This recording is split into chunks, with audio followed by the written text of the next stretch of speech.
And as President Obama and his team weigh their options in Iraq, Nancy Cordes on Capitol Hill says Congress is divided over the next move. Nancy, good morning. Good morning, Nora. It's a very difficult question here on Capitol Hill. Some lawmakers believe the U.S. invasion over 10 years ago created the conditions that allowed this to happen, while others who voted for the war in Iraq came to regret it and are reluctant to go back in. The situation in Iraq is dire. Senate Republican Lindsey Graham was one of the first lawmakers to call for U.S. airstrikes. I think American air power is the only hope to change the battlefield equation in Iraq. But many members questioned whether any military aid would make a difference when Iraqi troops on the ground refused to fight.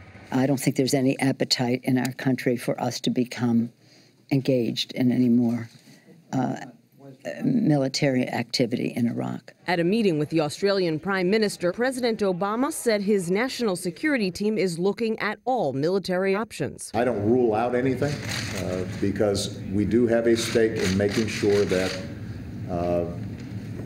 these jihadists are not getting a permanent foothold in either Iraq or Syria, for that matter. Republicans argued this terrorist invasion might not have happened if the administration hadn't failed to cut a deal with the Iraqi government to leave some U.S. forces in the country. House Speaker John Boehner. It's not like we haven't seen this problem coming for over a year. And what's the president doing?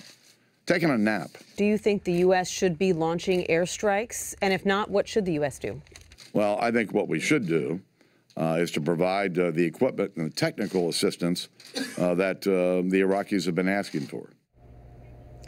Boehner said he does not have enough information one way or the other to know whether we should launch airstrikes yet, but he and many other lawmakers fear that if the U.S. does nothing, the violence could spread to other countries. As one lawmaker put it to me, Charlie, the entire region could go up in flames. Nancy, thanks.